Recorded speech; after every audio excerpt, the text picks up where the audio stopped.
Are we teaching them self-care? Are we teaching them awareness of the self and awareness of others? Are we teaching them compassion? Hi, everyone, and welcome to How the Wise One Grows. Let's take a moment to just settle in and land here together by taking 3 deep breaths. So, wherever you are, just take a moment to notice where your body connects to the earth beneath you. And just let yourself breathe into that point. Let yourself be held by the earth. And then soften your shoulders down your back. And take a big breath in and a big breath out. 2 more. Inhale, fill your chest, fill your belly with air. Exhale, open your mouth, let it all out. 1 more big inhale. And exhale. And then return to that connection point to the earth beneath you. And you can slowly open your eyes as you return to this space. Have you ever grown separately but together with someone? That's what my relationship with today's guest, Preston Slaughter, has been like. Preston and I recently reconnected over the 2 things that have helped us grow over the years: yoga and mindfulness.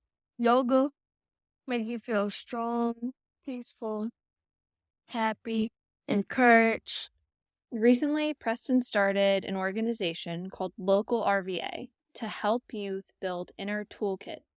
LOCAL is an acronym, and it stands for Local Outdoor Creative Aware Learning.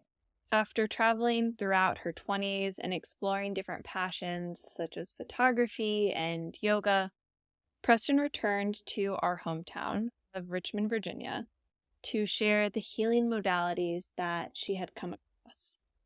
Didn't really know how to bring them all together to create ultimately what I knew I wanted to do, which was to work with youth and to teach these concepts of mindfulness, of yoga philosophy, and of rewilding, of really like getting back to our roots and tapping into our creativity, tapping into our breath to become better versions of ourselves.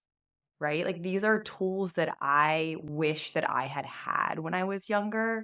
And it took me until about 25, 26 years old to really find these ancient practices of yoga and meditation and be like, wow, like this stuff works for me. And no one taught me this stuff. And I had a very privileged, supportive upbringing. And so just to think about all the people out there who could really benefit from these tools, especially our youth. Preston took some time to reflect on her purpose after her 30th birthday. And without knowing who it was for, Preston created a presentation that focused on helping youth build inner toolkit. And I sat down at my computer and I've just never felt anything flow out of me like this. I just created local adventures. I had all of these photos from kids just living in the park system and loving and doing all these fun camp activities. And these elements and practices that I have done myself, that I've started learning and really devoting myself to, are things that our future generation could really benefit from. By taking time to explore, heal, listen, and grow within herself, Preston brought local adventures to life to share with others.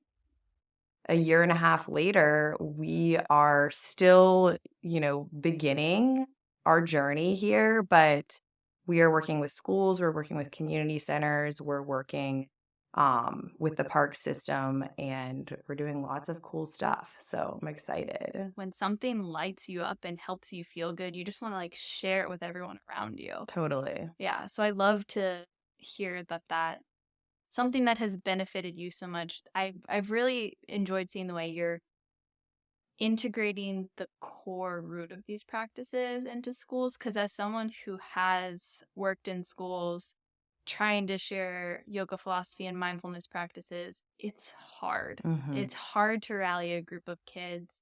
It's hard to take it deeper than just like the classroom management. Like, can I get you to listen to me Totally, right yeah. now? And to get them go deep. But the moments when you do, like, there's so much potency there. And there's so much that you can see they really need, because the more you can be empowered within yourself, the more empowered you are to move in the world around you. Yoga helped me share my positive energy with all those around me. So what do your programs look like for kids? Like, how do you do that? Yes. It's a great question, and it looks different every time. Yeah. When we go into the classroom, it can be tough. It can be tough to build rapport with these kids, to get them to trust us right off the bat. That's not always the case. I do think that building rapport is probably the most important thing, right? So really seeing these kids for who they are, showing up vulnerably as yourself, sharing things about yourself that other teachers or authority figures might not be sharing, letting them know that you're human too. You know, kind of like getting on their level. That's where I try to begin every class. Yeah. Remembering their names, remembering things that they like, and then interacting with them in that way. And so the way that my classes are typically structured are that I will come in with a theme. And the first week we share about the koshas and the layers that we'll get into. But the second and third week the theme is usually always stress. And I will talk to them, have an entire class or two about stress. And right away, I can see that these kids want to talk about what's stressing them out. They want a space to journal, to discuss, to just have an open conversation about things that are on their minds. And a lot of times they're coming into the classroom with, friendship drama or things that have happened that day or in their home life that are affecting them. And so I'll just give them the space to journal.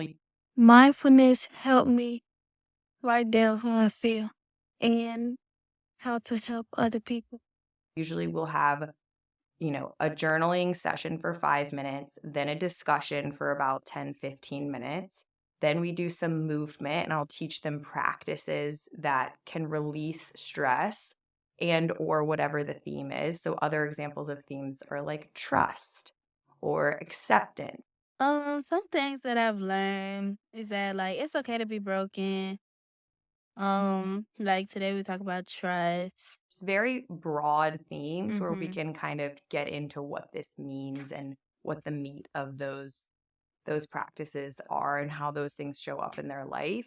And then we always, always, always end with Shavasana. And so even if we didn't do a lot of movement, we do end with stillness. And it can be really tough for kids to stay still. But the cool part is that they always take to it. So sometimes it takes a couple weeks, but by the third or fourth week, I'll have these kids coming in begging for Shavasana. And it's so clear to me and to them that their bodies are appreciating this downtime. Yeah. We don't have downtime like this, like structured into our day. We're expected to go home and find that time on our own amongst all the homework and home life situations. And so to have even just those 10 minutes at the end of a class, and often at the end of the day, if these schools are after school programs, or these programs are after school, then it makes such a big difference. Yeah. And they really take to it. And it's cool to see that they essentially realize that it's just glorified nap time. Yeah. Yeah. And for those who are listening, you might not know, Shavasana is like typically what you experience at the end of a yoga class when you're laying down. And it's very calming. And I love that you're ending every class that way, because it sounds like I'm like picturing the program in my head, and it kind of seems like you're holding a space for all of them. Like you're holding a space for their challenges. You're holding a space for them to move and maybe be a little silly and like share other energy. And then you're holding space to let them rest, which is a necessary part of being a full person. And I think there are a lot of parts of society that are starting to now acknowledge the importance of rest and reclaiming that and taking it back. But that is not how we were raised. That is not like the norm in society. It is like, it's a rebellious thing to claim that rest. So I think giving them space to know like you need rest too, and so much so that like every class will end this way, it's that important, Yes. is such a gift that you're giving them. It's a really cool thing to watch because it takes them a while to get still, and sometimes they don't. But just to have the lights out, to have everyone being quiet, and then something that I emphasize a lot because I'll see them, whispering with their friends, giggling, chatting, and I'll emphasize, worry less right now about the person next to you and focus more on yourself. And I just feel like we don't have that opportunity often. We're taught, teamwork and work together and all these concepts that are great, but the self-care aspect is not really like focused on in school. And so you see these kids, they're like, wait, but I want to share this thing that's happening in my brain with my friend, as opposed to just learning how to process it, learning how to be in their own body for just a couple minutes, learning how to watch the mind settle in that way. And then I'll also notice their tendency to like rush out of Shavasana and just like run to go put their shoes on, run to their backpacks, run to the door. And so coaching them through like actually waking up really, really slow. And something else that I'll emphasize as well is telling them the benefits of this. So why are we doing this? And I'll quiz them every time I come in. Why do we breathe again? Why do we do yoga again? Why do we get still? And so they're not just doing it to do it. Like they actually are starting to understand intrinsically why these practices are rewiring their nervous system, and then they feel it happening in real time. That's so important. I really love the way that you're like deeply relating with them on every level. Like I think so much of school systems and the way quote unquote adults approach youth is like this almost hierarchical dynamic of like, I know more, you know less, I am the authority, you do what I say. But I think coming in and first like being a person with them too, being vulnerable. Like I remember I was teaching in ESL yoga program, and at first like my Spanish is not where I want it to be. So I was like teaching more in English, and I was like, these kids don't respect me. So I spent like hours studying, trying to teach my program in Spanish and like butchering it. But when I did, and when I was making mistakes, that's when I got their respect. And that's when they would listen to me, and that's when they would open up. And that key connection of showing, I think like the best way you can teach someone is through your example. And I think what you're doing too, that relates to like, we're taught so much, like you were saying, to compare to others, to work with others, focusing on the other versus the self. But the more an adult individual is reflecting on their self experience, the more a youth can like relay that back. And I think that's why this program you're teaching it seems so impactful, because you're like, I know through my direct experience, these are the ways this has helped me. It's not just because someone told me to do it. It's because I've genuinely benefited from it. So then you're like offering that seed to someone else, and you're like, here, like take a bite, try it, see how it feels for you. And they're able to get that back. Yes. Yeah. And we all know that kids are sponges, right? Like they're absorbing everything in the moment, whether or not you can see that happening, it is. And so we're teaching them math, we're teaching them science, we're teaching them, writing and reading and all of these core components. But are we teaching them self-care? Are we teaching them awareness of the self and awareness of others? Are we teaching them compassion? Are we teaching them love? Are we teaching them resiliency? Are we teaching them stress management tools? Like I am so passionate about this being in every school, every community center, having some sort of just class to de-stress. Like that's what I really That's what my programs are, right? And we call them yoga and we call it mindfulness, but really it's just 45 minutes to an hour, depending on the structure of the school, to come into a classroom where nothing else is expected of you other than just to release your stress. Mm-hmm. And, I had a testimonial from a kid come up to me the other day and say, the quietest kid in the classroom who doesn't really participate, doesn't share a lot. And she drew me this really cute, like yin and yang painting. It was a drawing and a painting.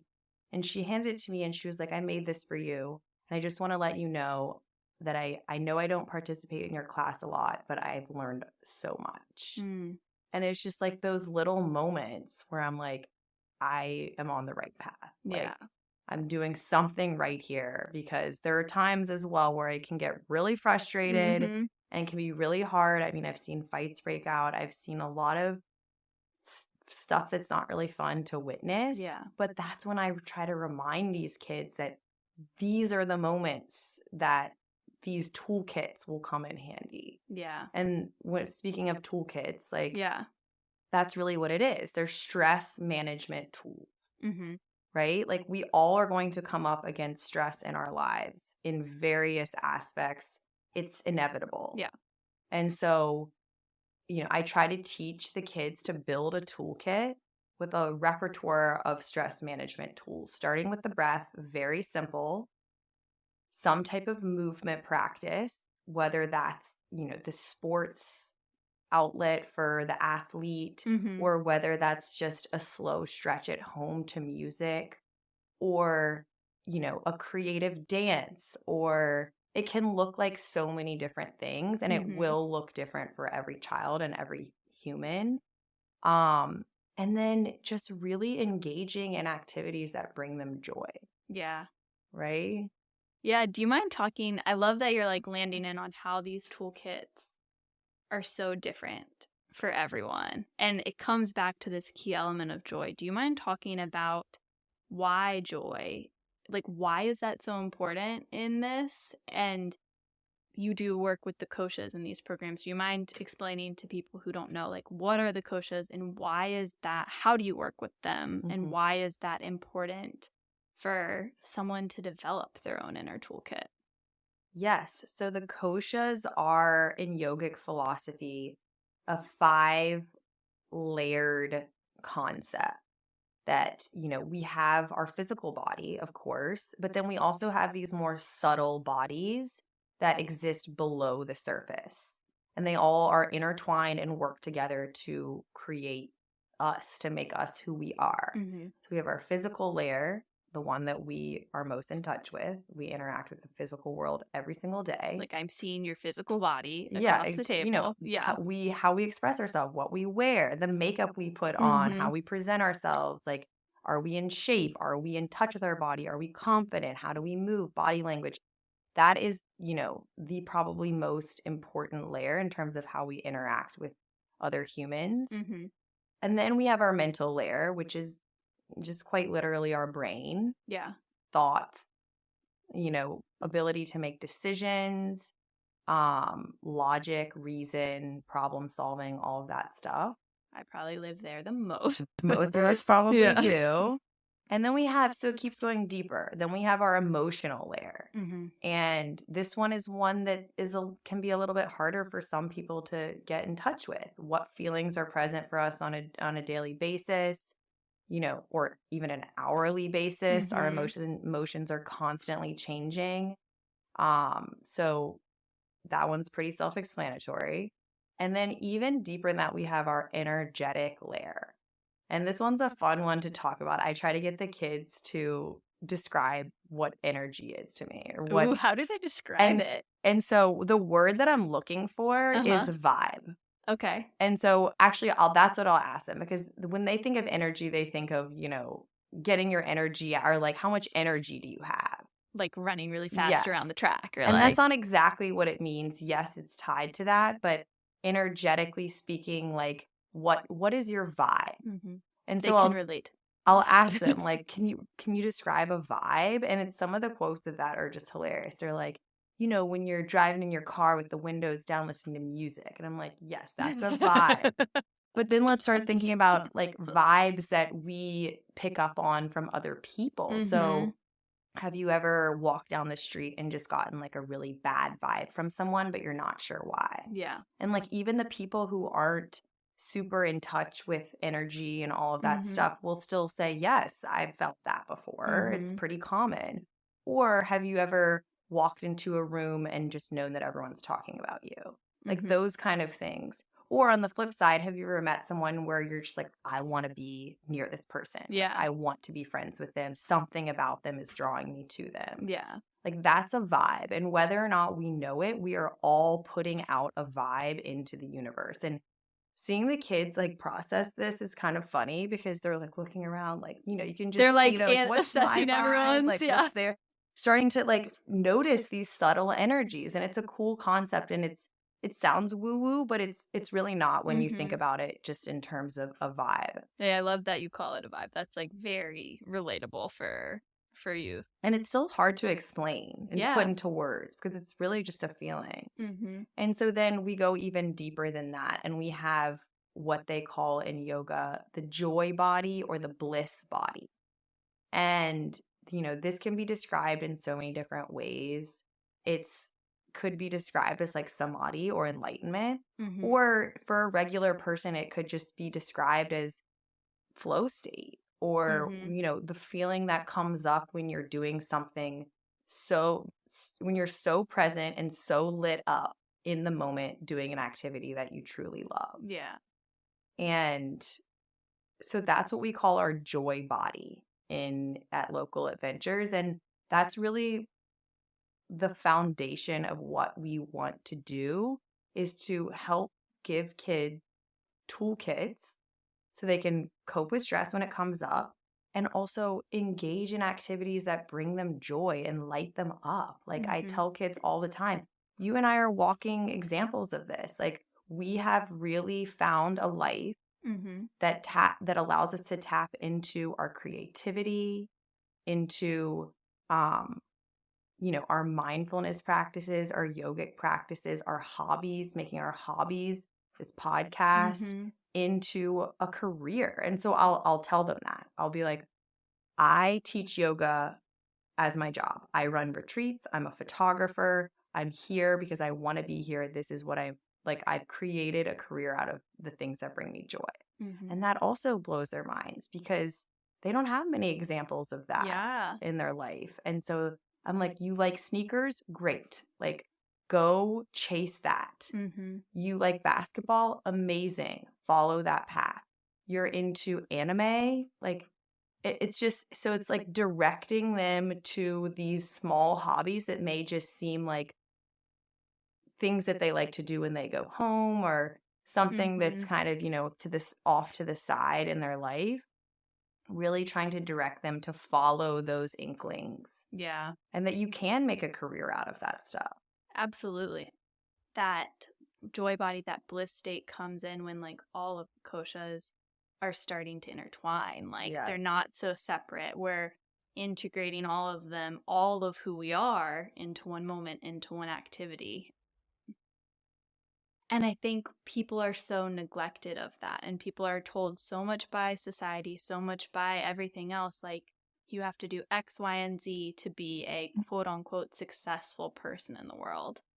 But if we look at the world today, you know, no one has that answer. That answer is going to be different for everyone. So I love that you're bringing it to each kid. Like, here are tools that can help you find that within yourself and empower you as you go out in the world to like step into that. No one is going to tell you what to do. You're going to know how to listen to yourself and like be your own internal compass to guide you. Yeah, you won't have the voices of your friends on either side of you saying, you know, this is what I like. This is what the right thing to do is. It is building that skill of listening to your intuition. And you know, I jumped ahead a little when I'm talking about career because I'll sometimes mention that to the kids who are a little bit older, but ultimately that's not the goal. The goal is to just help them do these things more. Yeah. So that they are happier and healthier. Yeah. I mean, it's very simple. Like, I think to yesterday when I was kind of in a funk and I was like, I could just lay here on this beautiful day and watch TV or take a nap, but I'm going to jump on my mountain bike, even though I don't feel like it. Mm-hmm. And I ended up just having this beautiful ride. And I thought of this because you said when all the koshas are intertwined, it's like it usually happens, this flow state or this joy state usually happens when you're either doing something physical, like a Mm-hmm. physical activity, or a creative activity, or Mm-hmm. both. And so mountain biking is a great example because, and you'll notice this, or skiing or paddling or some fast paced Mm-hmm. sport or running, you'll notice that when your mind starts to wander, you'll like slip up.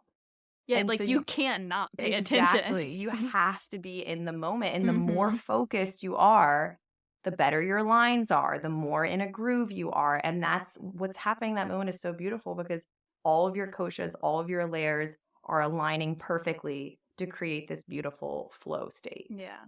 As you're talking about this program in schools, like to me, that's what this podcast has been. Like, I feel like it's been like, I want to create a space for people Mhm. to tap into that intuition, tap into that joy, tap into that prajna, that wisdom within themselves so that we can, drown out the voices of what social media is telling you or your parents or society thinks you should be at this phase of your life. Yes. And tap into like what is truly right for me in this moment. How can I best honor myself here? How can I best be with myself here and step into that as we grow on? And there's so many elements that interweave to that. But I think, it's so important to be having this work in schools and to be doing it in such an intentional way. Like so many after school programs, and I've been a part of them where it's like, you're going in and maybe you're trying to teach things, but the real meat, the real core of these things gets lost. But I really love that it's such an integrated key component of the why. And every time you step into a room, it's not just saying like, okay, I'm going to let you run around the track because that's good for you, which like, yeah, that's true. But here we're going to explain to you all of the whys, and that's going to deepen the desire of the individual to like go deeper and deeper in there. Yes. And I really let the kids be the guides too. If Yeah. something's not working or if they're just really uninterested, I'll ask them, what are topics that you would like to explore? Mhm. What are yoga poses that you've seen or heard about that you want to try? Or, what would you like to get out of this class? And so just building that rapport with them and creating that trust is really important. So, one of the core values of this podcast and one of my motivations for showing up for this is dana. And dana is a Sanskrit and Pali word that is all about giving from the heart. It's a practice of giving from the heart. And honestly, it's at the heart of this journey we're on together. One of the intentions of this podcast is to shed light on the ways we can support each other as a collective community. And it's my deepest intention and desire to grow and build a strong foundation and stable funding for this podcast so that we can support not only this podcast, but also use this platform and our dream team to make meaningful contributions to various nonprofits and people doing impactful work in the community. If you have the financial capacity, you can practice dana by joining the Dream Team for as little as $3 a month. This is going to help to establish that foundation so that the podcast can have stable funding and so that we can also support organizations in the community. And if you don't have financial capacity, you can still practice dana by sharing an episode that you love with a friend or a loved one and leaving a review. Earlier, when you were explaining these programs, you talked about rewilding. So do you mind explaining what rewilding is and why it's important? And I think this will tie in, but why nature is such an important part of your programs, and why is this a key component for people to connect with their joy bodies? Yes. Yeah, so as of right now, we're mainly teaching yoga and mindfulness in the school system. Mm-hmm. And that's not just yoga, of course. It's all the things we've been talking about. Mm-hmm. And that's, during the school year. And then we'll transition to doing a lot more outdoor summer camps during the summer.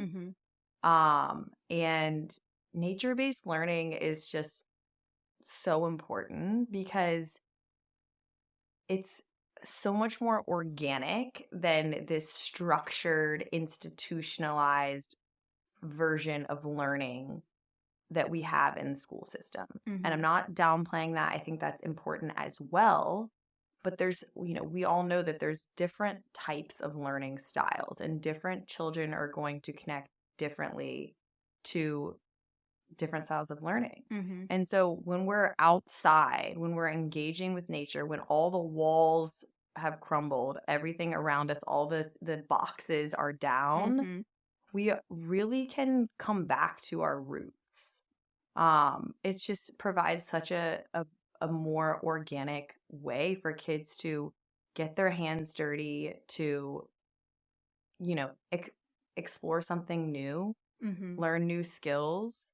I know for me personally, nature is one of my biggest healing friends. Yeah.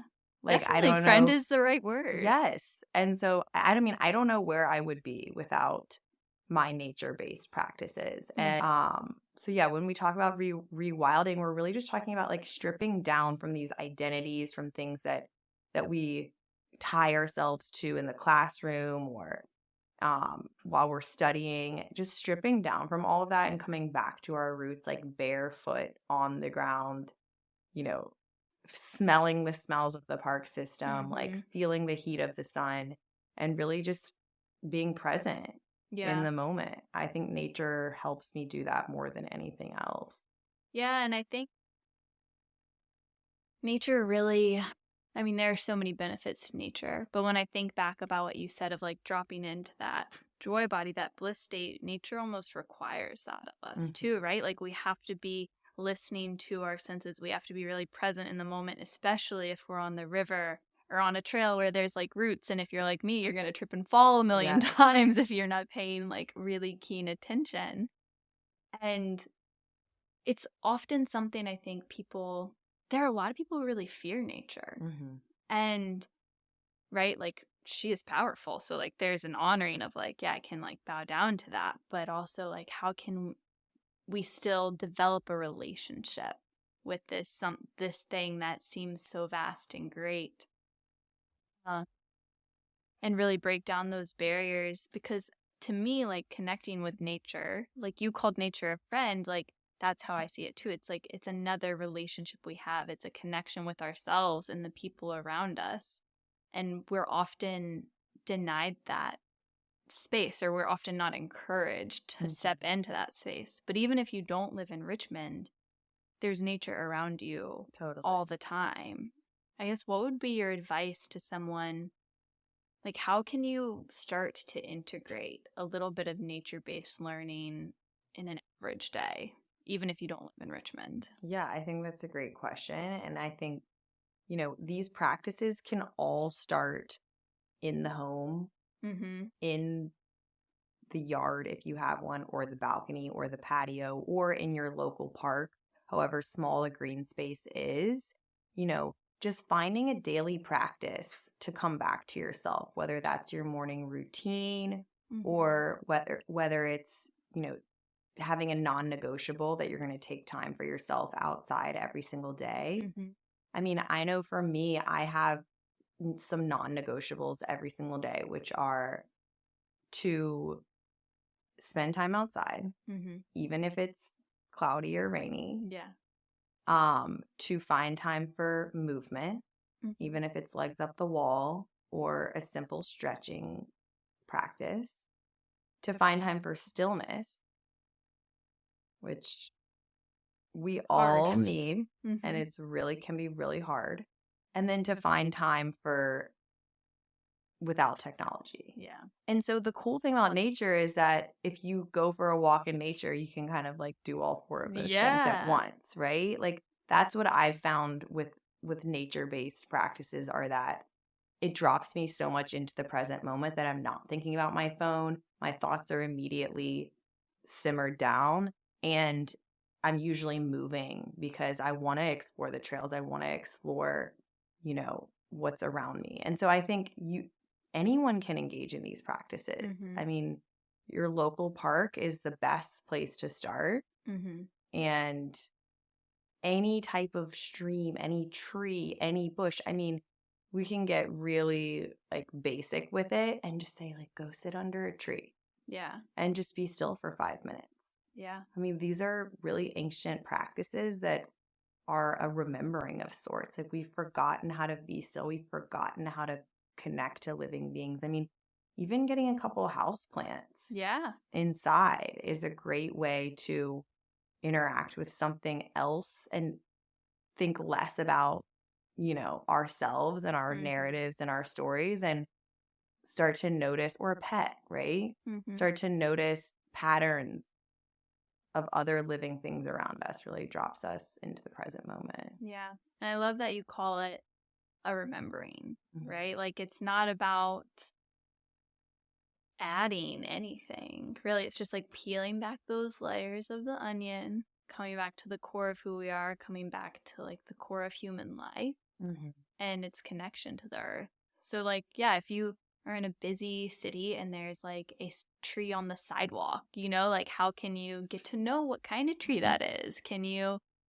spend time by that tree more and more? It might seem silly, but like if you practice, if you try it and see like, do I feel better when I do this? What if I try it this way? What if I try it that way? Just time to, I think, be with something greater than ourselves, and getting out of our head, getting out of our technology bubbles helps to heal our nervous system so much, and really can help to open up our minds and the way we see the world around us and engage with it. I know that I haven't always been that way as well. Like I wasn't really taught to identify local plants or wildlife, and my partner now is so in tune with that stuff. Like we'll be in the middle of a conversation. I'll be like, "Did you see that osprey?" I'm like, "But I was talking." And he's like, "But did you see that?" Yeah, like, and it's been an ongoing practice for me to just train my eye to notice that movement, to notice those things outside of myself, and stop living so much inside of my own narrative. I mean, I think that's really what nature does ultimately, is allows us to kind of step away from these things that are constraining us and holding us to a certain identity or standard, and just humble us in a way. It's really humbling being. How do you bring that nature element into the classroom? So when it is during the school year, how do you integrate? So a lot of times, whenever we can, we'll go outside for our practices. And a lot of times as well, if we're having like an off day with classroom management stuff, we'll take a mindful walk. That's a great practice to see how slow you can walk, see how slow you can move, see what you can notice. Look around the room, notice something new. Look out the window, notice something new. I mean, very simple practices that are ultimately training you to focus. We're training that like focus muscle, or that part of our brain that works like a muscle actually can be trained like a muscle to focus. And that's what we're doing when we meditate. That's what we're doing when we take a mindful walk. That's what we're doing when we disconnect from technology, or when we have an intentional conversation, is we're training that focus muscle. And there's so many different ways to do it. Incorporating the outdoors is one of the best ways, even in small doses. Yeah. How are you taking care of yourself to like continue sharing what you love so authentically? That's something like I ask because I want to know. Like I ran into that burnout doing after school programs myself. Like I hit a wall where it was like, I wasn't able to teach or give in the way that felt authentic to me, or like I didn't feel nourished enough myself to keep giving in that way. So how do you resource yourself to continue showing up for these practices and the work that you're doing? Yeah, I think that's a great question. I think it's one that can apply to everyone, no matter what work they're doing. And I'll just go back firstly to what I was talking about earlier, my morning routine and my 4 non-negotiables, which I am not perfect. I don't do those things every single day, but I do know that when I am doing them, I'm happier and healthier. And so that's stillness, movement, nature, and time without technology. And, it also goes back to that conversation of the joy body. I have not always had all these hobbies like mountain biking and paddling and adventuring and writing and reading. Like my hobby list just is endless right now. And it's such a great feeling, but that hasn't always been the case. I just remember when I was a teenager in high school or college, my dad said to me, and he's a man of little words, of few words. And he said to me, Preston, you should really get a hobby.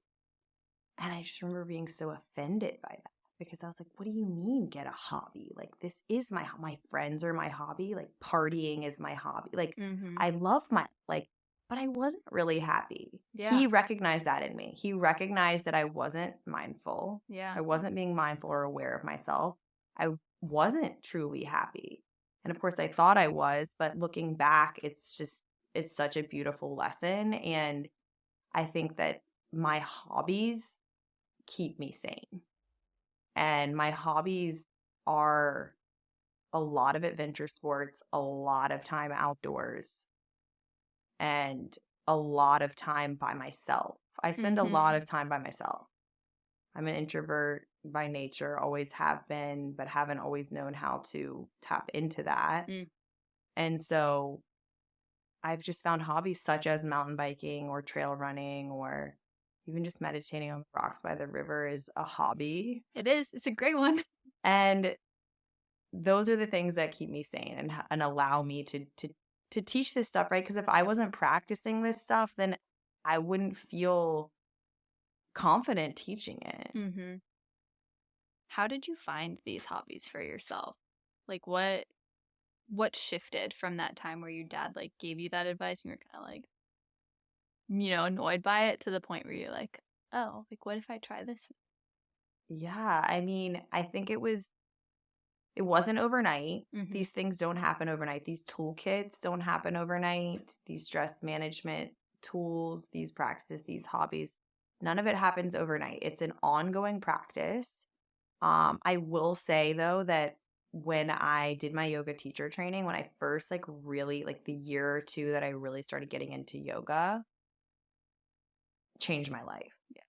Because I just became more embodied. And I mean, when we say embodied, it makes you think of the koshas, right? Like my chakras, my koshas, all of these, however you want to think of it, I felt aligned. I was living in alignment when I was living yogic principles. And that's not just the physical movement of asana, it's also all the other things that come alongside yoga philosophy. Yeah, it didn't happen overnight. It was an ongoing process. And I do think that my family had a huge part in showing me what their hobbies are. And my mom's a full-time artist. My dad is living his best life, retired, golfing, mountain biking, playing guitar every single day. And so just having that example of what hobbies are and what it's like to have those practices was huge for me. And so I hope to do the same thing for my future kids and just any kids that I work with, is show them how to find hobbies that they love and just do more of that. Yeah. Like, it sounds so simple, and it is, but it's an ongoing practice. Yeah. I think that's kind of what nature gets us back to. Like, the more we can peel back the layers of all the other stuff and come to like the simple core of who we are, it's hard work to do that, but that's a lot of where the answers lie.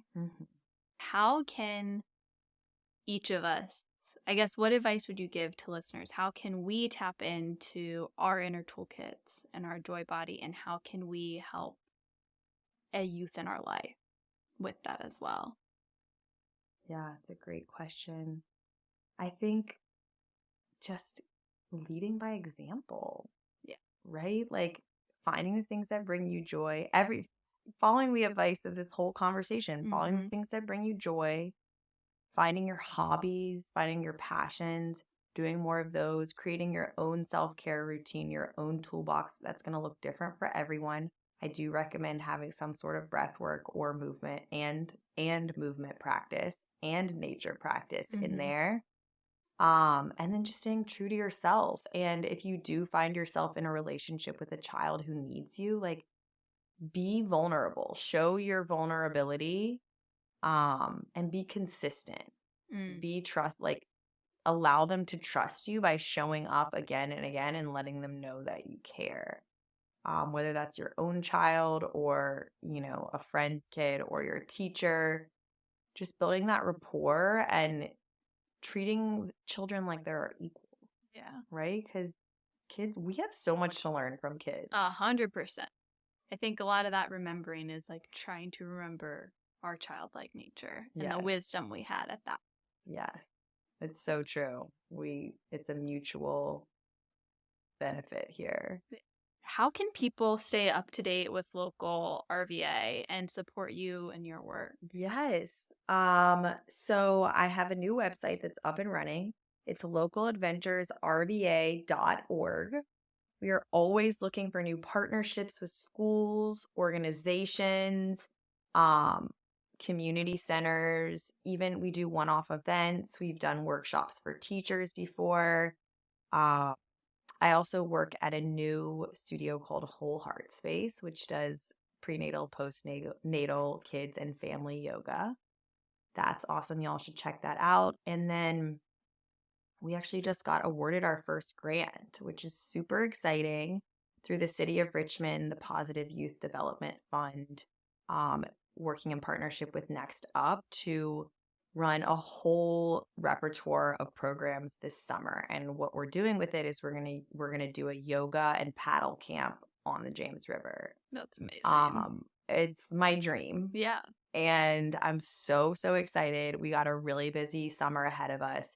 As of now, you can't really like sign your child up for a local adventures course because they're all already associated with certain, community centers. For example, we work a lot with the Boys and Girls Club. We work with Peter Paul. We work with different middle schools all around Richmond. So unless your child is already enrolled at one of those schools, you can't just sign up for a local adventures program. However, I do see that expanding and changing within the next year or so, especially now that we have access to more funds and our resources are starting to grow and our partnerships are growing. You can sign up for our newsletter on the website and just stay posted because this is only the beginning. Yeah. And I'll have all the links in the show notes for you to stay up to date with Preston and this work.